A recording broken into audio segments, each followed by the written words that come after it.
This is another uncomfortable song, isn't it? The barefacedness of the lyrics makes me cringe, and that's actually part of its power. There are two angles I'd like to explore here. One is this song's message concerning the building of walls, broadly speaking, and the other is more personal, Pink's experience and progress at this point in his journey.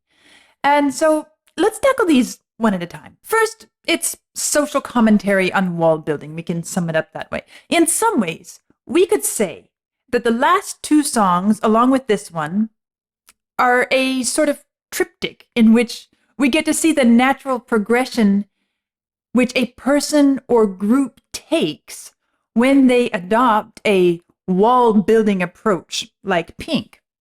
First, it's the labeling, ethnicity, religion, or any other characteristic which gives anyone an identity. Then the segregation, placing ourselves separate from those others. And finally, removal, extermination, or cleansing, as stated in the line, waiting to clean up the city. Now, this song is drenched in references to Hitler's Nazi era. From the first words that launched the song, ein, zwei, drei, alle, to the final solution quote, a textbook quote from the Nazi plan, to turn on the showers and fire the ovens, both of which are direct references to the extermination methods of the Nazi concentration camps, gas and incineration. And it's not over yet. Next comes waiting for the queers and the coons and the reds and the Jews, which were all standard ways of referring to 4 different categories targeted by the Nazis: the gay, the black, the communist, and the Jew. But we don't stick with Hitler's Germany, do we? It just takes a quick online search to be reminded of the camicie nere, the black shirts, which we hear referenced in the song as well, which was the Italian paramilitary group used by Mussolini to eliminate his opponents, or of the Labour Party minister Sir Oswald Mosley with his British Union of Fascists, British, mind you, that began in 1932, and which we find reflected in the line, "Would you like to see Britannia rule again?" This line, "Would you like to see Britannia rule again, my friend?" It's sung in Gilmour's warm, inviting, we can even say intimate baritone, and suggests a beautiful future where all is warm and comfortable, safe. And then he addresses you as my friend. How special, how reassuring, how intimate. My friend. It makes you want to feel warm and relaxed, doesn't it? Water's cold, cynical. All you have to do is follow the worms, jolts us back to the reality of what this wolf in sheep's clothing is actually saying. Now, a quick side note.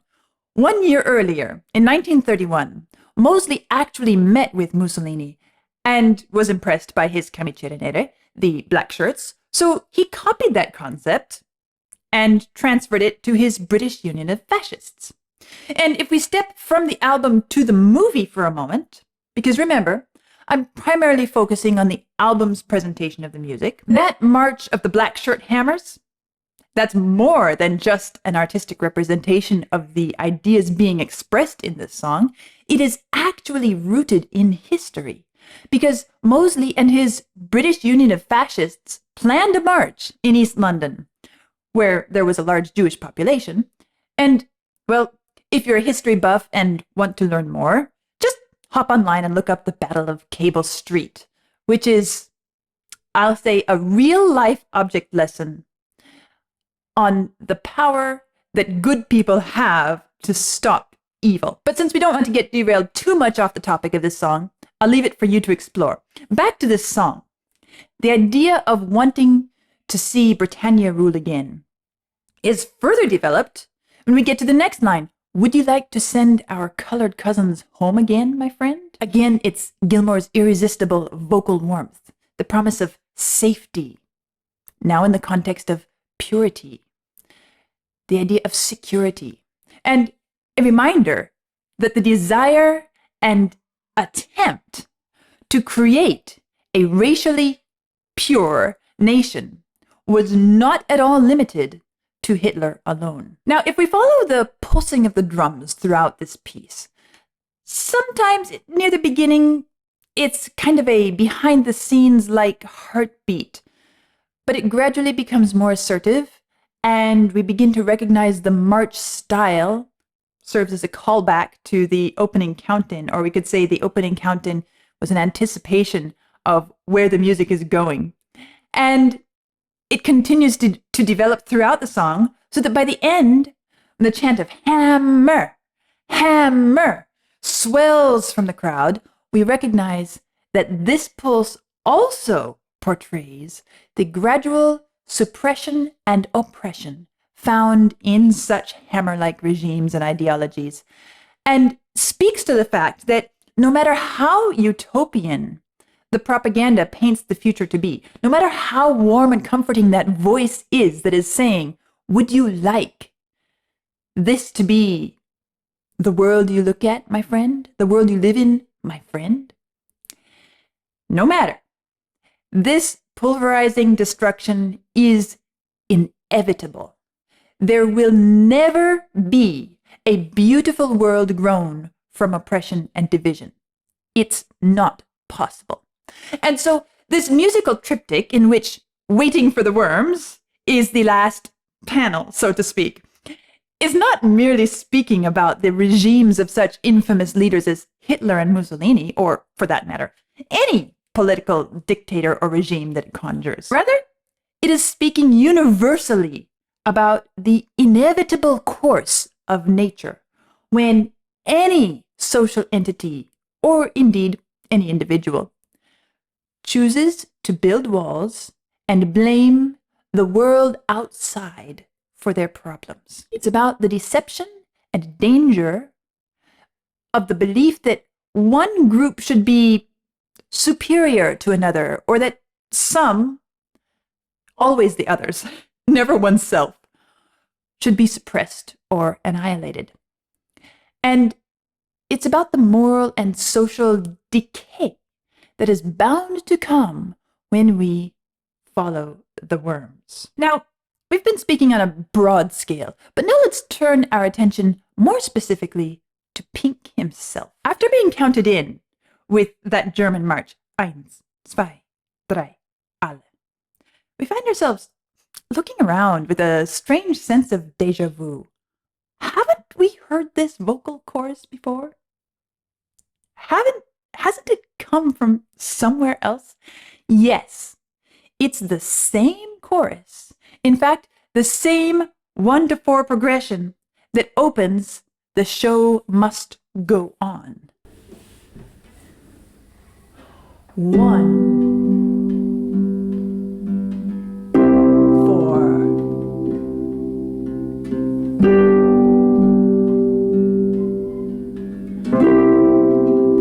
You recognize it, right? And that's just the beginning. As Waters' opening line comes in, "Ooh, you cannot reach me now," doesn't it sound somehow vaguely familiar? And yet here, it's so beautifully new and fresh. Where did this little melody come from anyway? Because it's so unlike the bulk of what has been sung throughout this album. It's so light, so, we could say, unreachable. Somehow like a child who manages to get himself away from the arms that would take hold of him, away from his pursuer. And he's both celebrating his taste of freedom and taunting the pursuer. You cannot reach me now. But where did this melody come from? Listen to Gilmore's guitar here. Now, listen to Waters singing his first line of this song. It's as if this little melodic line represents the vulnerable, sensitive child spirit. We could even say the insuppressible child spirit, the tenacious and persistent, childlike personality. The one who didn't want to go on. Who, for some reason now, gleefully celebrates being unreachable. The opening lines of this piece are so kaleidoscopic, the way they shift the picture at every turn. And so this innocent, childlike spirit quality that we hear, indicating that the real Pink still does exist somewhere inside him, somewhere unreachable, happily taunting his pursuer. But then suddenly it changes on the next line. Goodbye, cruel world. Representing perhaps the foolish happiness that Pink felt when he finally accomplished his achievement, that is, finished the wall. And then here comes Gilmore's voice again. Sitting in a bunker, here behind my wall. Somehow, I feel like the way Gilmore sings his line, he's giving it a sort of heroic, storytelling ballad-like feel. You know, the kind of ballads that like to start off with, let's say something like, it was a wild, stormy night. We were only a handful left. The waves were crashing on the shore. You know, this sort of romanticized heroism. And so that is what I hear when I hear Gilmore sing, sitting in a bunker, here behind my wall. But again, there's a sudden shift towards darkness as Waters' biting voice cuts in to waiting for the worms to come. And so here's Pink now, hunkered down, stewing in his beliefs against the world, sitting in a bunker here behind my wall, in perfect isolation here behind my wall.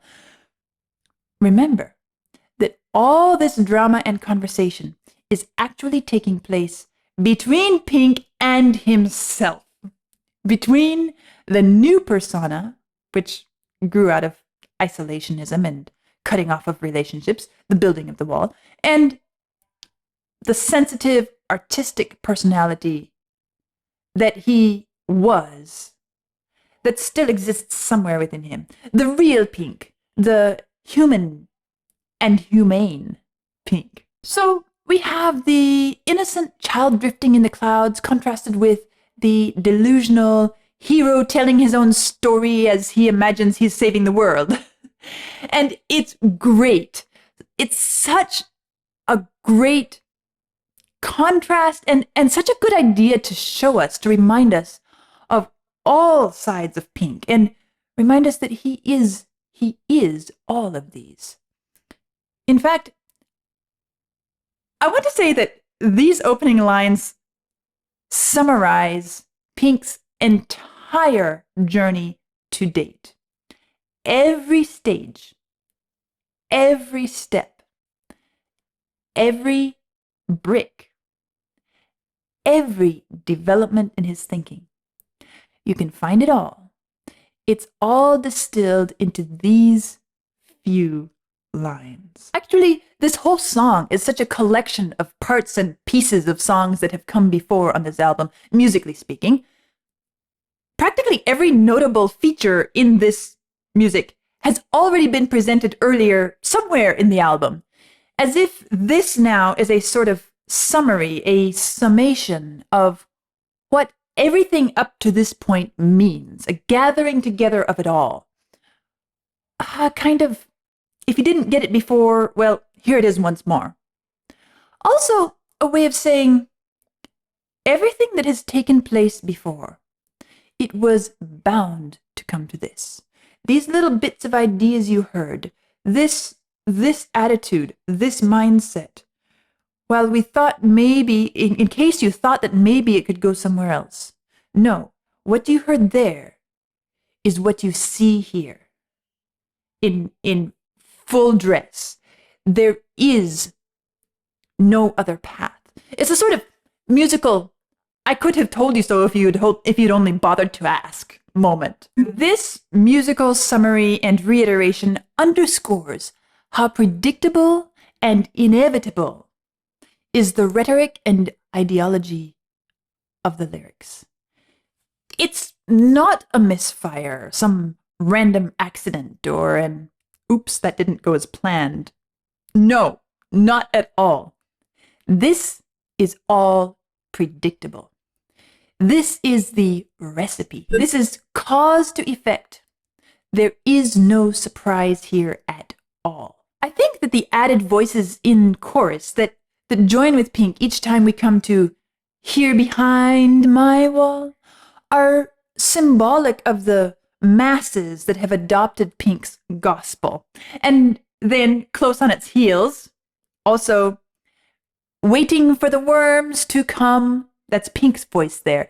And it underscores the truth that as much as Pink fantasizes himself to be a great leader and savior, he's actually not. It's a great line when we stop to think about it. Worms in this album represent both decay and, as we see emphasized more in the movie, faceless homogeneity, non-uniqueness, spineless creatures churned out one after the other. And the fact that he's waiting for the worms to come is in itself an admission of his own moral decay. It's an admission that he recognizes that he himself is mere worm food at this point, some faceless mash for the creatures to feed on, we could say. And it's also an admission that he is so morally bankrupt that he's not capable of taking action himself. He has become himself a worm. He has no independent character. He's no courageous leader. He's incapable of putting his plans into action on his own. He's a follower just as much as his adoring fans. Just one of many, and his worldview can't take shape unless the worms come en masse to feed with him. This last idea is driven home with the extra chorus voices continuing to chime in each time on the word waiting before each loudspeaker announcement. These things cannot be accomplished by one person alone. This has to be a group movement. Society has to have become Pink's disciples, doing his bidding, each one barricaded behind his own wall, each one an amoral non-identity, a worm, not capable of getting up and initiating action on one's own volition, but who will mindlessly follow the other worms when they come, so that it becomes an ever-growing homogeneous mass movement. And, of course, woe be to any individual who retains any vestige of uniqueness. You are the target. And so now, as Pink sits hunkered down, waiting for the worms to come, he knows what's coming. He knows because he himself was a victim of the machine, the teacher, society, the mother, the wife. It was a little seed. He was just a simple child, just another man. Nothing big, nothing important. But that's exactly the point. It starts small, just like the frustrated young Adolf who at one point aspired to become an artist, who was a simple corporal, and who became the diabolical Hitler.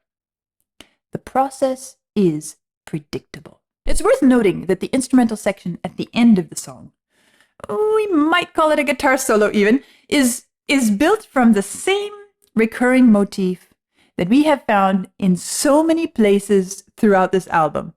Everything from Another Brick in the Wall Part 1 to the guitar solo in the middle of Hey You, to echoes of The Thin Ice and Comfortably Numb.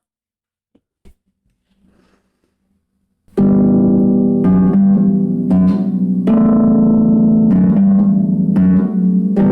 can hear it down there. It's this same thing that we heard. We don't need no education. It's this 4-note motif on 3 pitches. down in the dark zone.